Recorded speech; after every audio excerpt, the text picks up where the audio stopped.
ಸದನದಲ್ಲಿ ಆದ್ರೂ ಪ್ರಸ್ತಾಪ ಮಾಡಬಹುದು ಅಥವಾ ಪ್ರಧಾನಮಂತ್ರಿಗಳಿಗೆ ಸಂಬಂಧಪಟ್ಟ ಸಚಿವರುಗಳಿಗೆ ಗೃಹ ಸಚಿವರು ಕೃಷಿ ಸಚಿವರು ಅವ್ರ ಜೊತೆಯಲ್ಲಿ ಕೂಡ ಪ್ರತ್ಯೇಕವಾಗಿ ಅವ್ರು ಮಾತಾಡಬಹುದು. ಒಟ್ಟಾರೆ ನಮಗೆ ರಾಜ್ಯಕ್ಕೆ ಒಂದಿಷ್ಟು ಸಹಾಯವನ್ನ ಮಾಡೋದಕ್ಕೆ ನಾವು ಅವರಿಗೆ ಪ್ರಸ್ತಾಪ ಮಾಡಬೇಕು ಅಂತ ಹೇಳಿ ಮನವಿಯನ್ನು ಮಾಡ್ತೇವೆ. ಮುಖ್ಯಮಂತ್ರಿಗಳು ದೆಹಲಿಯಲ್ಲಿ ನಮ್ಮ ರಾಜ್ಯದ ಲೋಕಸಭಾ ಸದಸ್ಯರನ್ನ ರಾಜ್ಯಸಭಾ ಸದಸ್ಯರನ್ನ ಇಂದು ಸಂಜೆ ಸಭೆ ಕರೆದಿದ್ದಾರೆ. ಉದ್ದೇಶ ಏನು ಅಂತ ಹೇಳಿದ್ರೆ, ರಾಜ್ಯದಲ್ಲಿ ಬರದ ಪರಿಸ್ಥಿತಿ ಬಹಳ ಗಂಭೀರವಾಗಿದೆ.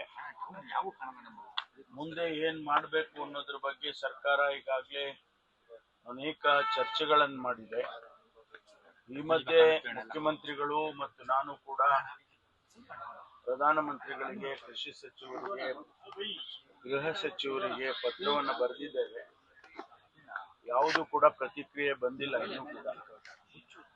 ಮತ್ತು ಇದರ ಜೊತೆಯಲ್ಲಿ ರಾಜ್ಯದ ಅನೇಕ ಯೋಜನೆಗಳ ಬಗ್ಗೆ ಪ್ರಸ್ತಾವನೆಗಳು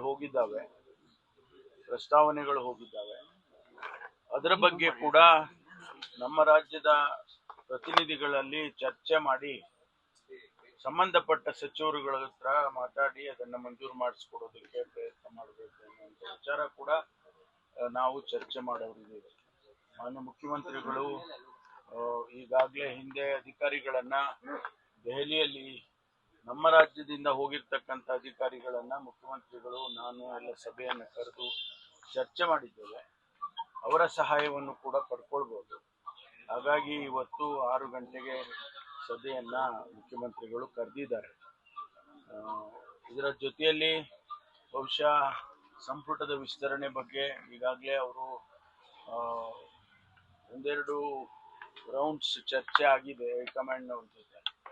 ಇವತ್ತು ಕೂಡ ಆಗ್ಬೋದು ಅಂತ ಅನ್ಕೊಳ್ತೇನೆ.